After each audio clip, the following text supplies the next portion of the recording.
दोस्तों नमस्कार। Study portal में आप सबका स्वागत है। मैं आपका साथी और गाइड डॉक्टर विजय। दोस्तों आज हम काफ़ी सारी रेलवे की वैकेंसीज़ की बात करेंगे, जिसमें टीचिंग लेवल के अंदर भी काफ़ी वैकेंसियाँ हैं, चाहे वो पीआरटी हो, चाहे वो टीजीटी हो और चाहे फिर वो पीजीटी हो।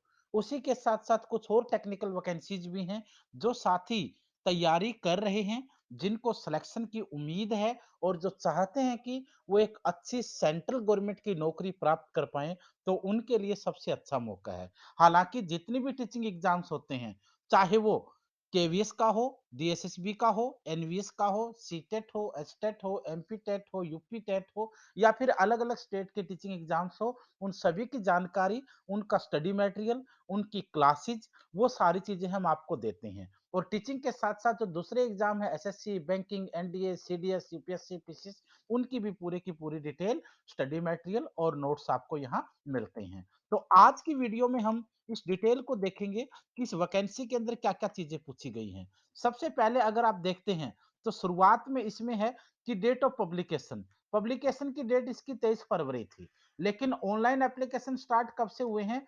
8 मार्च 2019 से। 8 मार्च 2019 से इसके फॉर्म ऑनलाइन अप्लाई होने शुरू हो चुके हैं और लास्ट डेट रहेगी 7 अप्रैल 2019 यानी 8 मार्च 2019 से 7 अप्रैल 2019 तक इसके फॉर्म आपको अप्लाई करने हैं। लास्ट डेट का वेट मत किया कीजिए। ज़्यादातर बच्चे लास्ट डेट का वेट करते हैं और लास्ट डेट के चक्कर में कभी साइट नहीं चल पाती है, कभी हमें टाइम नहीं लग पाता है, कभी हमारे हालात कुछ सिचुएशंस घर में ऐसी हो जाती हैं कि हम उसको टाइम ही नहीं दे पाते हैं। तो इसलिए लास्ट डेट का वेट मत कीजिए। लास्ट डेट पे कोई फॉर्म सस्ते तो हो नहीं जाते हैं कि जिसका आपको वेट करना पड़े। तो जैसी वैकेंसी आए फिलअप कीजिए और तैयारी में जुट जाइए। उसके बाद जहाँ तक पेमेंट की बात है, तो ये कहता है कि अगर आपको ऑनलाइन पेमेंट करना है, तो 13 अप्रैल लास्ट डेट है। 13 अप्रैल ऑनलाइन की है। एसबीआई के चालान के द्वारा भी आप यहाँ कर सकते हैं। पोस्ट ऑफिस के चालान के द्वारा भी आप यहाँ कर सकते हैं। फाइनल सबमिशन जो रहेगा वो 16 अप्रैल 2019 को रात को 12 बजे तक रहेगा। इस चीज को भी आपको ध्यान में रखना होता है।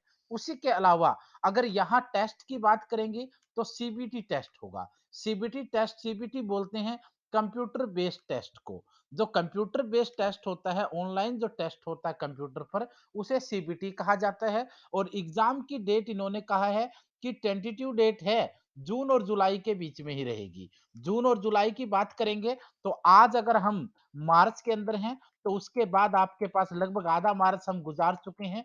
तो उसके बाद आपका अप्रैल, मई और जून लगभग 2.5 से 3 महीने आपके लिए इसकी तैयारी के लिए बचे हुए हैं। ये कहता है कि dates of CBT and other stages requirement process shall be intimate through railway. आपको फॉर्म कहाँ अप्लाई करना है? रेलवे रिक्रूटमेंट बोर्ड की वेबसाइट के ऊपर आपको जाना है। पैरा 20.0 के ऊपर आपको इस नोटिस के अकॉर्डिंग इस फॉर्म को अप्लाई करना है। इसका नोटिफिकेशन, इसकी पूरी की पूरी पीडीएफ भी मैं आपको दे दूंगा। स्टडी मटेरियल क्या पढ़ना है, सिलेबस कैसे करना पड़ेगा, इन सारी चीजों पर हम आज एक बार अच्छे से बात कर लेते हैं। उससे पहले ये भी बता दूं कि स्टडी पोर्टल जो हम लोग जो हैं, वो आप लोगों को CTET, KVS, DSSB, MPTET, STET, UGC NET और हर प्रकार के टीचिंग एग्जाम और दूसरे कंपटीशन एग्जाम का स्टडी मटेरियल आपको देते हैं। बाई कोरियर आपको घर पर मिलता है। इस नंबर के ऊपर आप कॉल करके या व्हाट्सएप पे एड्रेस भेजकर ऑर्डर कर सकते हैं 8447410108। आइए डिटेल देखते हैं।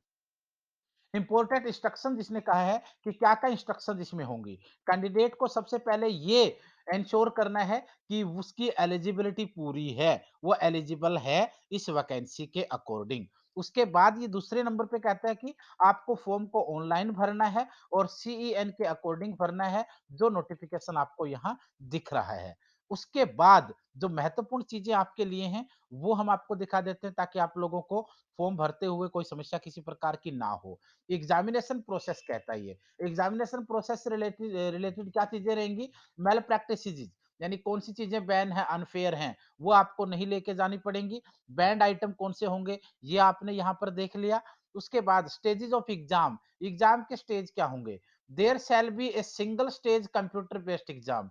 यहाँ एक सीबीटी सिंगल बेस होगा, सिंगल लेयर एग्जाम होगा और इसी के अकॉर्डिंग आपका स्किल टेस्ट लिया जाएगा, एसएसटी आपका होगा और ट्रांसलेशन टेस्ट भी आपका हो सकता है कुछ पोस्ट में, जिसे हम टीटी कहते हैं। कॉल लेटर की बात करेंगे तो candidate will have to download the city and date intimation. आपको ई कॉल लेटर के ऊपर सारी सिटी, डेट और सब कुछ आपको मिल जाएंगी। नॉर्मलाइजेशन ऑफ मार्क्स जो आपका रहेगा वो 14.0 और 14.1 के नोटिस के अकॉर्डिंग रहेगा।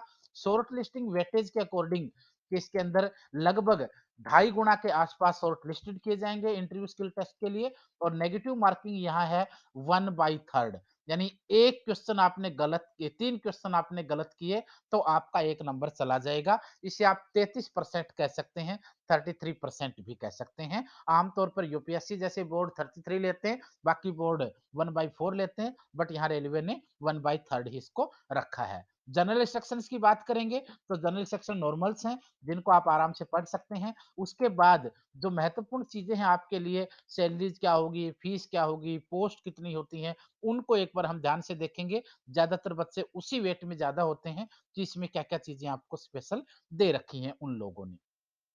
अच्छा, इसमें अगर ध्यान से आप देखेंगे इसको पूरे के पूरे को, तो नोटि वैकेंसीज की बात करता है ये। द पोस्ट पैरामीटर, पे, minimum, maximum age, qualification, medical standard, ये सारे का सारा एनेक्सर 1 में है। एनेक्सर 1 में आपको यहाँ पर दिखा दूंगा।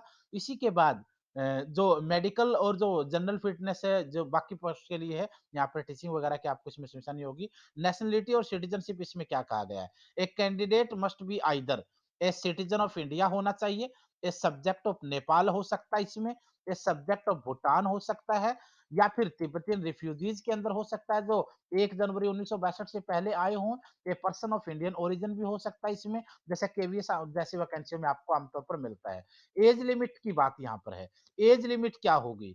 The lower and upper age limit indicate for the post of the vacancy table be reckoned. किस तरीके से रहेगा आपका?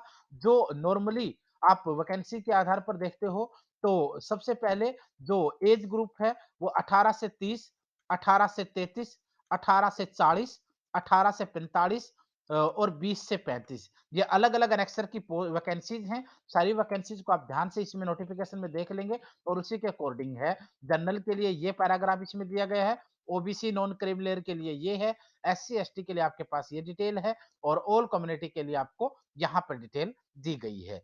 नोट्स के the date of birth limit for SC ST and OBC NCL given in the above, जो आगे जो table है उसके अंदर सारी डिटेल इसकी दी गई है। ये आपका जो रिजर्वेशन होता है, जो आपका एज रिलैक्सेशन एक प्रकार से कह सकते हैं, तो ओबीसी नॉन क्रीमी लेयर के लिए 3 साल का होता है, एसटी एसटी के लिए 5 साल का होता है, एक्स सर्विसमैन के लिए और बाकियों के लिए भी इसके अंदर दिया गया है।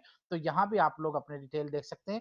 पीडब्ल्यूडी के लिए 13 साल का होता है, कैंडिडेट ऑर्डिनरी डोमिसाइल्स वालों के लिए ये इस प्रकार दिया गया है। तो ये आपका एज रिलैक्सेशन रहेगा। वुमेन कैंडिडेट के लिए 35, 38, 40, 45, 50, यानी बाकी से थोड़ा अलग है। एज ग्रुप के आधार पर इसको देख सकते हो। एजुकेशनल क्वालिफिकेशन की बात, candidate should have requisite minimum educational qualification indicate for the post in annexure 1। Annexure A में क्या दिया गया है वो देख लेते हैं। एग्जामिनेशन फीस की यहाँ बात करेंगे तो for all candidate except for the fees concession, जो जनरल है, नॉर्मल है, उसके लिए 500 रुपए फीस रखी गई है। और उसके बाद जो एससी है, एसटी है, एक्स सर्विसमैन वगैरह है, उनके लिए यहाँ 250 रुपए फीस रखी गई है। यहाँ पर 50% का डिस्काउंट रिजर्व कैटेगरी को दिया गया है, जैसा कि आमतौर पर सभी फॉर्म में होता है। मोड ऑफ पेमेंट आपको कैसे करना है? ऑनलाइन फीस पेमेंट कर सकते हैं, डेबिट कार्ड से, क्रेडिट कार्ड से, यूपीआई से, नेट बैंकिंग से, और आप ऑफलाइन फॉर्म भी भर सकते हैं। ओ सॉरी, ऑफलाइन पेमेंट भी कर सकते हैं। फीस तो फॉर्म तो आपको ऑनलाइन ही करना पड़ेगा। पेमेंट ऑफलाइन कर सकते हैं, एसबीआई के चालान के थ्रू आप कर सकते हैं। ये यहाँ पर इन लोगों का कहना है। देखो यहाँ साफ इन्होंने लिख दिया, SBI challan payment mode in any branch of SBI आपको करना है, बट अभी जरूरत नहीं पड़ती, आमतौर पर बच्चे ऑनलाइन ही कर देते हैं। पोस्ट ऑफिस चालान की सुविधा भी इसमें दी गई है, वहां से भी आप कर सकते हैं। Closing date and time of fee payment, closing date आपको बता दी है, 11/4/2019 तक क्लोजिंग डेट रहेगी फीस की। 13/4/2019 तक भी रहेगी। जो आमतौर पर आपको चालान के थ्रू करते हैं उनके लिए अलग है, और जो ऑनलाइन है उनके लिए अलग है। और जो फाइनल क्लोजिंग है वो 16/4/2019 है फॉर्म की कंप्लीट रूप से। अच्छा, उसके बाद वर्टिकल रिजर्वेशन आप हैं, तो इंडिया के अंदर जो रिजर्वेशन का रूल्स है, उसी के अकॉर्डिंग आपको मिलेगा, उसमें कोई अलग नहीं रहा, सेम रहेगा। ईडब्ल्यूएस रिजर्वेशन की बात करेंगे, तो ईडब्ल्यूएस जो economical weaker section general category के अंदर रखा गया सरकार ने, आपकी बार इस रूल को कानून कानून को बनाया था, तो इसी के अकॉर्डिंग ईडब्ल्यूएस रिजर्वेशन भी होगी, जो आप लोगों का ईवीएस के अंदर जो आते हैं, चाहे वो 8 लाख से क बिलो की इनकम वाले हों, चाहे वो प्लॉट वाली हो, चाहे वो 5 एकड़ लैंड वाली बात हो, वो सारी कंडीशन जिसके अंदर आपको देखनी है। जैसे यहाँ पर इसने कहा है 8 लाख से कम इनकम होनी चाहिए आपकी एनुअल 5 एकड़ of agriculture land and above इससे नीचे-नीचे आप होने चाहिए और रेजिडेंशियल आपका प्लॉट जो है वो शहर के अंदर, गाँव के अंदर सारी नॉर्म आप इसमें समझ सकते हो। तो ये चीज़ें इसमें आपकी ईडब्ल्यूएस के लिए और बाकी सब रिजर्वेशंस के लिए कुछ चीज़ें हैं। उसके बाद जो अगली डिटेल इसमें आपको देखनी है, एक्स सर्विसमैन वगैरह वालों के लिए भी आप जो बाकी एक्स सर्विसमैन हैं, वो भी इस डिटेल को पढ़ सकते हैं, देख सकते हैं, समझ सकते हैं। उसके बाद डिसेबिलिटीज़ किस चीज़ की रहेगी, वो ब्लाइंडनेस एंड लो विजन्स है, डीफ एंड हार्ड हियरिंग्स है, लोकोमोटर डिसेबिलिटीज़ है, ऑटिज़्म, इंटेलेक्चुअल डिसेबिलिटीज़ है, वो इसमें डिसेबिलिटी रहेंगी। डेफिनिशन ऑफ स्पेसिफिक डिसेबिलिटी की बात करेंगे तो फिजिकल डिसेबिलिटी में कुछ चीज़ें आती हैं। और उसके बाद जो अगली डिटेल आपको इसमें मैं चाहता हूँ कि आपको सारी डिटेल बता दी जाए क्योंकि आमतौर पर बच्चे कुछ गलतफ़हमी से एक फॉर्म भर नहीं पाते हैं या फिर भरते हैं तो उनको कुछ गलत जानकारियाँ दे देते हैं, जिसकी वजह से बाद में उनको समस्या आती है। एनओसी सर्टिफ़िकेट बनवाना है तो उसके लिए भी आपको यहाँ डिटेल दी गई है, सर्विंग एम्प्लॉइज़ के लिए होता है ये और रिक्रूटमेंट प्रोसेस कैसी रहेगी, सीबीटी एग्ज़ाम होगा आपका, उसी के बेस पर आपका स्किल टेस्ट होगा, ट्रांसलेशन टेस्ट होगा, सिंपल प्रोसेस के द्वारा आपके नॉर्मल रूप से आपको उस तरीके से चुना जाएगा ताकि आप लोग अच्छे से एग्जाम को क्वालिफाई कर पाओ। सिलेक्शन वाइज मार्क्स की बात करेंगे, the section wise number of questions and marks are detail below किस तरीके से एग्जाम होंगे junior stenographer Hindi English post के लिए जो है वो तो इन्होंने इसको रखा यहाँ प्रोफेशनल डिसेबिलिटी के 50 नंबर के 50 क्वेश्चन होंगे, जनरल अवेयरनेस के 15 नंबर के 15 क्वेश्चन होंगे, जनरल इंटेलिजेंस रीजनिंग के यानी 15 के 15 क्वेश्चन होंगे, मैथमेटिक्स 10 नंबर का आएगा 10 क्वेश्चन होंगे और जनरल साइंस जो है वो 10 नंबर की आएगी, यहाँ भी 10 क्वेश्चन होंगे। पूरा पेपर जो है आपका वो 100 नंबर का रहेगा। 100 नंबर का पेपर होगा, 100 क्वेश्चन होंगे। ये उनके लिए है जो जूनियर स्टेनोग्राफर वाले हैं, हिंदी और इंग्लिश की पोस्ट के बच्चे हैं, उनके लिए उन्होंने इसको रखा है। सेम सारी की प्रोसेस सेम रहेगी, 1/3 नेगेटिव मार्किंग रहेगी, सारी प्रोसेस इसमें कॉमन रखी गई है। अच्छा उसके बाद अगर सब्जेक्ट की सिलेबस के अकॉर्डिंग टॉपिक देखेंगे तो मैथमेटिक्स के अंदर जो टॉपिक हैं वो इन लोगों ने ये दिए हैं चाहे इसमें बोडो मास थ्योरी हो नंबर सिस्टम हो डेसिमल का हो फ्रैक्शन हो एलसीएम एचसीएफ हो रेशो प्रोपोर्शन हो परसेंटेज है मेंसुरेशन है टाइम एंड वर्क है टाइम एंड डिस्टेंस है ये सारे टॉपिक आप इसको स्क्रीन पे देख सकते हैं जनरल रीजनिंग में आप देखोगे एनालॉग्स होता है अल्फाबेटिकल है नंबर सीरीज है कोडिंग डिकोडिंग है मैथमेटिकल ऑपरेशंस है रिलेशनशिप है सिलोजिज्म है जम्बलिंग है वेन डायग्राम्स है डाटा इंटरप्रिटेशन है and sufficient normal competition exam में यही टॉपिक होते हैं जनरल अवेयरनेस की बात करेंगे तो आपका करंट अफेयर रहेगा लगभग 5 से 6 महीने का इंडियन ज्योग्राफी देख सकते हैं कल्चर हिस्ट्री देख सकते हैं फ्रीडम मूवमेंट मॉडर्न हिस्ट्री का पोर्शन आएगा इंडियन पॉलिटी कंप्लीट आएगी कॉन्स्टिट्यूशनल प्रोसेस से लेकर के सारे टॉपिक इंडियन इकोनॉमी रहेगी इन्वायरमेंट के इश्यूज भी रहेंगे जनरल साइंस में देखेंगे तो फिजिक्स केमिस्ट्री और लाइफ साइंस जो है वो 10वीं क्लास तक के आपका टॉपिक के अकॉर्डिंग रहेगा minimum percentage of marks for eligibility minimum percentage क्या रहेगा जनरल के लिए 40 होना चाहिए ईडब्ल्यूएस के लिए भी 40 होना चाहिए ओबीसी के लिए 30 है एससी के लिए 30 है एसटी के लिए 25 है इससे नीचे तो मेरिट का कोई सवाल ही पैदा नहीं होता है बाकी डिटेल इसने क्या कही है जो आपका junior stenographer and junior stenographer English will consist two part इसको आपको यहाँ पर ही दूसरे पार्ट के अकॉर्डिंग आपको 50 नंबर का जनरल अवेयरनेस होगा 1 से 50 तक आपको टोटल 100 मार्क्स मिलेंगे हिंदी और इंग्लिश में हिंदी और इंग्लिश लैंग्वेज जो है आपकी 50 क्वेश्चन होंगे यहाँ पर आपको 100 मार्क्स मिलेंगे और 90 मिनट का टाइम आपको इस सब के लिए दिया जाएगा उसके बाद बाकी बच्चों के लिए जो बाकी वैकेंसी वाले हैं अच्छा इसमें जो आपका स्टेनोग्राफर टेस्ट रहेगा उसमें 80 वर्ड इंग्लिश में 80 वर्ड पर मिनट का आपका होगा 10 मिनट के अंदर आपको इनको वो करना टाइप करना है और 50 मिनट का ड्यूरेशन जो है वो 10 मिनट और ट्रांजैक्शन ट्रांसक्रिप्शन टाइम जो हो 50 मिनट रहेगा हिंदी के लिए जो आपको दिया गया है वो भी 80 वर्ड है उसके लिए जो ट्रांसक्रिप्शन टाइम है वो 65 मिनट का इसमें दिया गया है अच्छा उसके बाद जो आपको बाकी जो वैकेंसीज़ की डिटेल है, वो टीचर्स वगैरह वाली है और भी हैं, उन सभी को हम एक बार अच्छा देख लेते हैं यहाँ पर। For the post of graduate teacher, post graduate teacher PGT के लिए है, टीजीटी के लिए यहाँ है, फिजिकल ट्रेनिंग अ, इंस्ट्रक्टर्स के लिए पीटीआई के लिए यहाँ पर है और जूनियर स्कूल के लिए पीआरटी टीचर के लिए है। इन सब के लिए सीबीटी होगा। कॉमन कंप्यूटर बेसिक टेस्ट जो आपका होता है, बेस जो टेस्ट होता है वो सिंपल रहेगा। टेस्टिंग स्किल के अंदर आप लोगों को क्या-क्या चीज़ें देखनी है? टेस्टिंग स्किल में टीचर्स के लिए आमतौर पर क्या होता है? टीचिंग एबिलिटी आपकी होती है, टीचिंग मेथोडोलॉजी आपकी होती है, कंटेंट्स आपका होता है, एक्सपर्टाइज़ अप्रोचेज़ आप लोग की होती हैं और incorporation operation development and discipline होता है, कम्युनिकेशन स्किल्स होती हैं आपकी, प्रेजेंटेशन स्किल होती है आपकी, क्लासरूम मैनेजमेंट आप कैसा स्किल स्किल किसी आपके अंदर, अंडरटेकिंग ऑफ सब्जेक्ट मैटर आप कैसा हैंडल करते हैं, प्रॉब्लम सॉल्विंग एबिलिटी आपको किस तरीके से आती है, डिसीजन मेकिंग प्रोसेस में आप कैसे कामयाब हैं, क्रिएटिविटी के टॉपिक रहेंगे, लीडरशिप मोटिवेशनल क्वालिटी रहेगी, ये सारी चीज़ें आपको यहाँ पर डिटेल में देखने को मिलेंगी। परफॉर्मेंस टेस्ट में इसमें दिया गया है, सारी की सारी चीज़ें आपको कंप्लीट रूप से यहाँ मिलेगी। डॉक्यूमेंट वेरिफिकेशन जो आपका रहेगा, आमतौर पर हर वैकेंसी के अंदर डॉक्यूमेंट का वेरिफिकेशन आप लोग देखने को आपको दिखता ही है। अच्छा अलग-अलग वैकेंसीज़ की बात नॉर्मलाइज़ेशन फार्मूला, इस तरीके का नॉर्मलाइज़ेशन फार्मूला होगा, जो यहाँ पर जो नॉर्मलाइज़ेशन फार्मूला आमतौर पर एग्ज़ाम्स में होता है, चाहे वो आपका केवीएस हो, चाहे आपका डीएसएसबी हो, यहाँ पर भी आपको नॉर्मलाइज़ेशन फार्मूला दिख रहा है। उसके बाद अप्लाई कैसे करना है?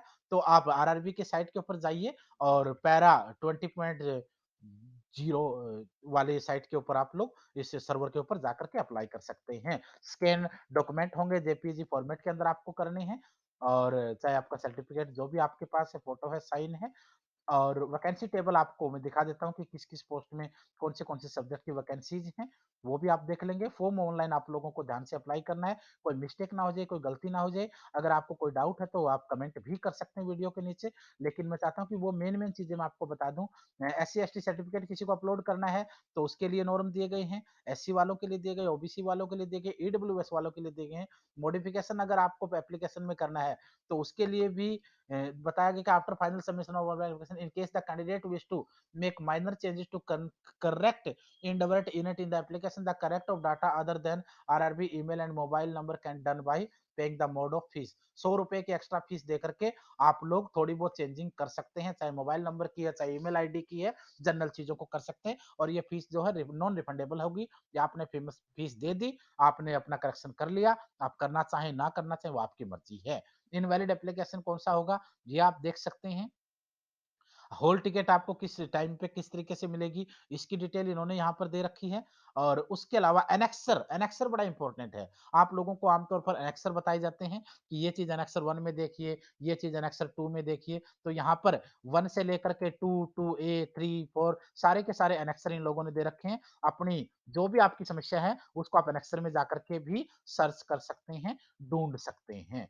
उसके बाद जो बाकी जो कंडीशंस हैं, ये आप लोगों के लिए detail of various RRB their website addresses ये वेबसाइट के एड्रेस हैं हर जगह के यहाँ पर भी आप देख लें क्योंकि जब कोई गलती होती है कोई कंफ्यूजन होता है तो आप लोग इनके ऊपर मेल कर सकते हैं आप लोगों को वो पूरी जानकारी देते हैं यहाँ पर टोल फ्री नंबर होते हैं इस तरफ आपके सबके आपको मेल आईडीज वगैरह भी नजर आएंगे तो आपको अगर कोई समस्या है कुछ पूछना है तो हम भी बैठे हैं यहाँ पर आपकी मदद करने के लिए और ये इनके वेबसाइट नंबर्स होते हैं और जो टोल फ्री नंबर होते हैं ईमेल आईडीज वगैरह होती हैं यहाँ कॉन्टेक्ट कर सकते हैं जितने भी ऊपर वर्ड्स आए हैं उनके अगर फुल फॉर्म आपको जानने है कुछ समझना है तो उसके सारे के सारी ये एब्रिविएशन की फुल फॉर्म इन्होंने दे रखी हैं इनको भी देख सकते हैं ताकि किसी प्रकार का कंफ्यूजन आपको ना रहे तो उसके बाद जो बाकी चीजें हैं वो आपको जनरल के अंदर देख सकते हैं और वैकेंसीज में आपको इसकी डिटेल में बता दूंगा मैं चाहता हूँ कि पूरे का पूरा आपको इसको दिखा दिया जाए ताकि कोई समस्या ना हो ये इन्होंने फॉर्म डाल रखे हैं कि किस तरीके का फार्म आपका होगा, ओबीसी सर्टिफिकेट कैसा बनेगा, एससी का कैसा बनेगा, ईडब्ल्यूएस का कैसा बनेगा, ये फार सारे के सारे आपको इन लोगों ने अपने हिसाब से दे रखे हैं ताकि किसी प्रकार की कोई दिक्कत आपको ना आए और टॉपिक्स की भी इन्होंने बता रखे हैं कि किस तरीके के टॉपिक्स आपके जूनियर स्टेनोग्राफर के लिए हिंदी के लिए इस तरीके के टॉपिक होंगे, इंग्लिश के लिए अलग से टॉपिक इन्होंने बता रखे हैं और जहाँ तक टीचिंग लाइन की पोस्ट की बात है, तो उसमें भी इन लोगों ने अपने-अपने आपको सब्जेक्ट वाइज़ पोस्ट भी बताई हुई हैं कि किस ये टॉपिक वाइज़ इन लोगों ने बता दिया कि किस तरीके का आपका करिकुलम डेवलपमेंट रहेगा, डेमोक्रेसी इन एजुकेशन रहेगा, सोशियोलॉजी इन एजुकेशन रहेगा। ये सारे के सारे टॉपिकों को अच्छे से डिस्क्राइब कर रखा है, क्योंकि आमतौर पर नोटिफ़िकेशन में आप देखते हो पूरी डिटेल वो लोग देते नहीं हैं, बट यहाँ इन्होंने रेलवे ने पूरी डिटेल आपको दे रखी है। सब्जेक्ट वाइज़ टीचर्स की हम बात कर रहे थे कि किसमें कितना होगा, यहाँ पर आप देख लीजिए, ये आपके लिए पीजीटी का है। पीजीटी का आपको मिल रहा है, पीजीटी टीचर का यहाँ पर देखिए, पीजीटी इंग्लिश के लिए है, पीजीटी बायोलॉजी के लिए पोस्ट हैं, पीजीटी इंग्लिश के फीमेल के लिए पोस्ट हैं, पीजीटी ज्योग्राफी फीमेल के लिए पोस्ट हैं और पीजीटी टीचर फिजिक्स मेल के लिए भी पोस्ट हैं, पीजीटी फिजिक्स फीमेल के लिए पोस्ट दे रखी हैं, पॉलिटिकल साइंस फीमेल के लिए पोस्ट आपको मिल रही है यहाँ, कंप्यूटर साइंस के लिए भी पोस्ट ग्रेजुएट की पोस्ट हैं और टीजीटी के लिए कंप्यूटर साइंस की पोस्ट है, टीजीटी होम साइंस की भी पोस्ट फीमेल के लिए दी हुई है और बाकी वैकेंसियाँ देखोगे आप, टीजीटी हिंदी मेल-फीमेल दोनों के लिए है, जो आपका टीजीटी लेवल का होता है और सोशल साइंस एसएसटी में भी टीजीटी के लिए दोनों का दिया गया है। फिजिकल ट्रेनिंग के लिए भी है, फिजिकल ट्रेनिंग फीमेल के लिए भी पोस्ट है और असिस्टेंट मिस्ट्रेस के लिए है, म्यूज़िक मिस्ट्रेस के लिए है, डांस मिस्ट्रेस के लिए है, लैबोरेटरी असिस्टेंट के लिए है, काफ़ी सारी वैकेंसीज़ आप यहाँ पर देख सकते हैं। तो कई बच्चे सोचते हैं कि सर वैकेंसियाज़ कम हैं, वैकेंसी कम हो या ज़्यादा हो, ज़्यादातर बच्चे यही सोच के फॉर्म नहीं भरते हैं, वैकेंसी कम है और इसलिए यहाँ फार्म लिमिटेड से आते हैं, इसलिए आपको तो अपनी एक ही सीट चाहिए, अगर अच्छी मेहनत कर लेंगे, तो आपके लिए वैकेंसी 1000 भी हो और आपका सिलेक्शन ना हो, तो आपके लिए सारी बेकार हैं। और आपको 5 पोस्ट मिल जाएँ और उनमें से आपका सिलेक्शन हो जाए, तो आपके लिए तो वो भी बहुत ज़्यादा है क्योंकि 4 तो फिर भी आपके लिए बच जाएँगी। तो इसलिए इन चीज़ों को मत सोचिए। बहुत ज़्यादा बच्चे इसीलिए फॉर्म नहीं भरते हैं कि वैकेंसियाँ कम हैं और उसके चक्कर में सिलेक्टेड से फॉर्म आते हैं और जो अच्छी तैयारी करते हैं, वो बच्चे वहाँ पर निकाल ले जाते हैं। अच्छा सैलरी स्केल दे रखा है, लगभग 45 से लेकर के 90 तक इनका हाईएस्ट स्केल जाने की संभावनाएँ बताते हैं। तो लगभग 49 से ऊपर-ऊपर ये स्टार्टिंग दे रहे हैं। तो मेरे हिसाब से अच्छा मौका है। जितने भी साथी हैं फॉर्म को अप्लाई करें। कोई और जानकारी चाहिए तो पूछ सकते हैं। स्टडी मटेरियल के लिए जो स्क्रीन पे नंबर था, उस पे कॉल करके मँगवा सकते हैं। धन्यवाद और शुभकामनाएँ।